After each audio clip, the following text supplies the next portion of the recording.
What is going on, everybody? Welcome back to another follow-up video, and today I'm bringing you episode 38 of our Top 5 Mods series. And before the video starts, I'd like to mention that I do have a pretty big settlement build planned for the future. It's going to be coming out in a few days. It just depends whenever I get it finished up and recorded and all that. So if you guys do go on to enjoy the video, make sure you like, subscribe, and let's get right into it.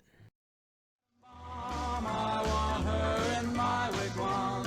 She's just the way I want it to be. A million times hotter than TNT. Did you guys like the new intro? I thought it's kind of cool. If you guys do like it, make sure you tell me in the comments. I'm not sure if I'm going to keep it or not. I guess I'll see on the feedback of it. But the first mod that we have is the Commonwealth National Park by Cordless VII. And as the title suggests, it is going to be basically implementing a national park as a settlement into Fallout 4. If you are interested in this mod, you want to download it and you want to find it, it's going to be located just north of Sunshine Tidings. For some reason, I didn't get the gameplay for the actual settlement location, so I'm sorry I did not show it on my Pip-Boy, but it's really not hard to find.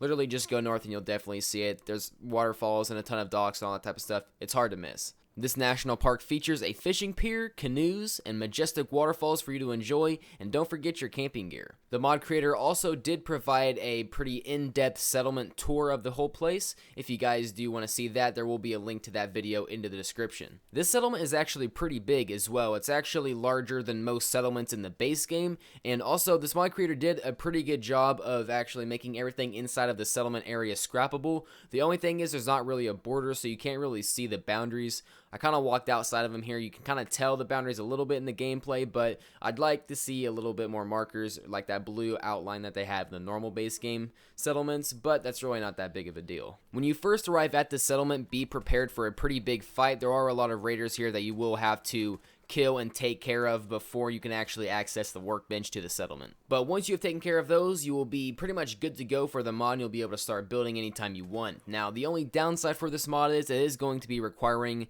3 DLC, the Wasteland Workshop, Far Harbor, and Nuka World. So that's kind of the downside of this mod. It kind of sucks, but if you have the Season Pass or the Game of the Year edition, you're good to go. Also, it's going to be pretty much compatible with every other mod you're going to be using in your load order, just because it's a settlement building mod, which doesn't really affect any other mods. Overall, I would say it's above average for a modded settlement location. Just like I said before, I would like to see some borders around the edges, but other than that, this mod's pretty fun.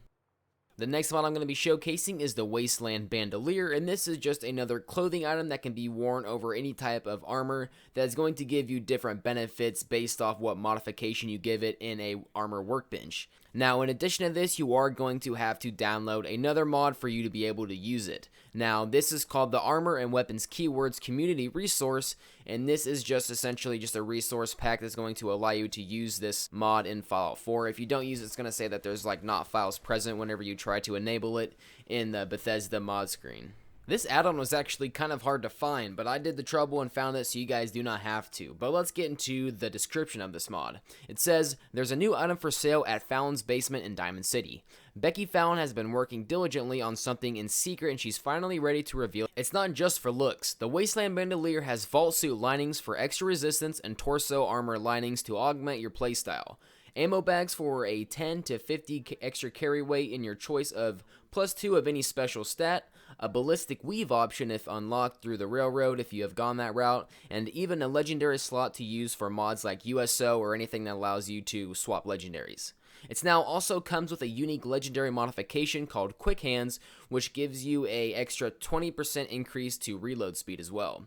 And you'll be basically the fastest gun in the Wasteland. To get the Bandolier, just talk to Becky and exhaust her dialogue if you haven't already, and then ask her to barter, and just scroll down, it'll be near the bottom, and find the Wasteland Bandolier. Go ahead and buy it, and it's going to cost you around 1100 caps. Now that you have the Bandolier, you can go ahead and equip it, or if you want to take it to a armor workbench, you can add a ton of different modifications that I'm about to show here in a second. I pretty much showed you most of what this mod has to offer in terms of modification, but as you guys can see in this little mods loadout area, you can just add so many different modifications to this Bandolier. If you are doing a modded playthrough, you can actually kind of tweak it and mod it to your exact build. So if you're doing a VATS build or a damage build or whatever you're doing, you can basically fit it exactly to how your playstyle is. As you can see in the gameplay, there's just so much different variety of modifications you can add to it, and it can be worn over any other armor. So the damage resistance and things it adds on right now is going to be on top of any damage resistance and anything you have through armor. All the modifications are going to require materials, but they do provide loose mods so that they can be removed and re-added on at a later time if you choose to do so. As you can see on my character, it actually goes pretty well with the whole Minutemen look. If you go that route, it looks kind of cool. And that's not just for my outfit, it goes pretty well with most armor sets and pretty much everything else you're going to be using, just because it has that really simple bandolier look, obviously. This mod is going to be DLC free, and it is in fact going to be pretty much compatible with every other mod you're going to be using alongside it. Alright guys, so the next mod I'm going to be showing you is the Honey Breeze Player Home mod by Zeftorius, and as the title suggests, it is going to be another one of those player home mods, but this one is going to be just outside of Abernathy Farm, and it actually looks pretty cool. It comes fully decorated with static objects and tons of things you can do with interact inside of the place. I'm going to list off some of the things that it comes with. First thing it comes with is a chemistry station, a armor workbench, weapons workbench, a cooking station. Basically all those different type of workstations is going to like allow you to be able to actually live there and not have to travel back and forth from different settlements. It also comes with clean and purified water fountains, so you can always drink from them. Fully usable barber chairs and surgery chairs. If you want to change your haircut or your appearance, you can do that with ease.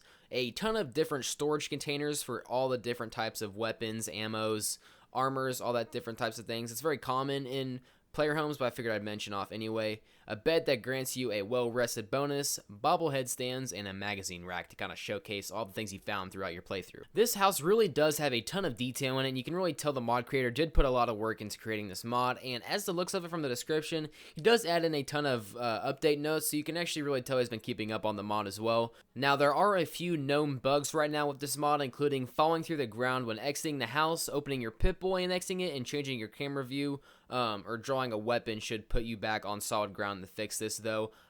They must not be that common though, because I've never really experienced these. I feel like I've been using the mod for a little bit to kind of be able to experience it, so it must not be that common. I haven't had any experiences with it yet, but overall, this mod does work really well, and the best part about it is it's not going to be requiring you any DLC, which is always awesome, and it's not going to be really affecting any other mods inside of your game just because it's one of those standard player home mods, so you will not have to be worrying about putting in any certain order in your load order. Alright everybody, so the next mod we have is the NPC's Travel mod by SkyQuest, and this mod has actually been out for a while, but I have actually never reviewed it, which is kind of surprising me. I thought I did. I looked at it, I was like, oh, I never reviewed this mod, and it's actually pretty cool. So what this mod actually does is it adds in 142 new NPCs into your game that you can encounter in random and various different places throughout the Commonwealth. There are 250 different travel destinations where these NPCs go through, and some travel destinations are unlocked by quest or achievement through specific conditions with these people as you kind of open up their dialogue and talk to them. Now, I'm pretty sure every single NPC you're able to trade with and interact with, as everyone I've encountered at least has been.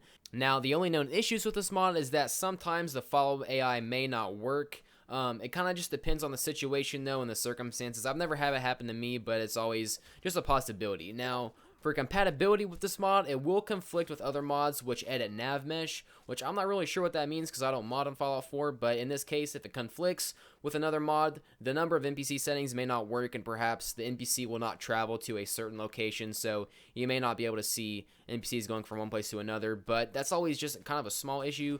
If you do want to be careful, I guess you could always put it at the top of your load order. But this mod is not going to be requiring any DLC as well, so that's always a plus. You don't have to worry about buying any of the DLC if you don't already have it, and overall, I'd say it's a pretty fun mod. As I said, it's been out for a while, but I figured I'd go ahead and review it anyway. Alright guys, so the final mod we have is Equilibrium, the Weapons Balance Enhancement mod, and this is going to be by Alex Aniev. And essentially what this does is, as the title suggests, it is going to be an entirely rebalance of pretty much every single weapon in Fallout 4. Now, there's a huge list of all the weapons that this mod does affect, but it's pretty much every single one. I'm not going to list off every single one, but here are all the ones right now.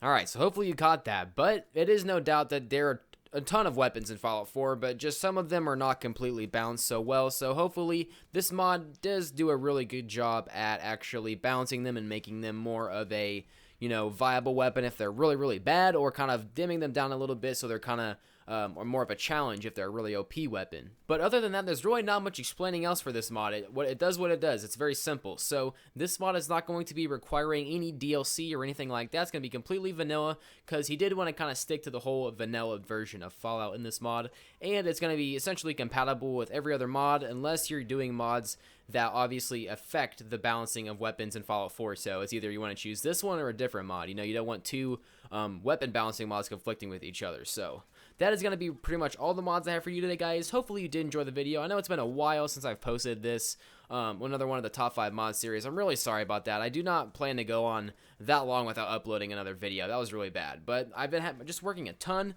which kind of sucks. I'm trying to keep up with YouTube and work at the same time. I feel like I've been doing a somewhat okay job with that, just because I've been trying to keep up with the live streams. If you guys do want to hop in a live stream and say hi, I try to do it at the end in the evenings sometimes, because that's when everybody seems to be, the most free. So if you want to check in, it's going to be from the times of like 3 p.m. to like 9 p.m. is kind of when I stop streaming, because I have to go to work the next day. But there should be a stream either tomorrow or on sometime during the weekend, likely Sunday. So if you guys did enjoy this video, make sure you like, subscribe, and I will see you guys in the next one. Bye. Hopefully not 3 weeks from now.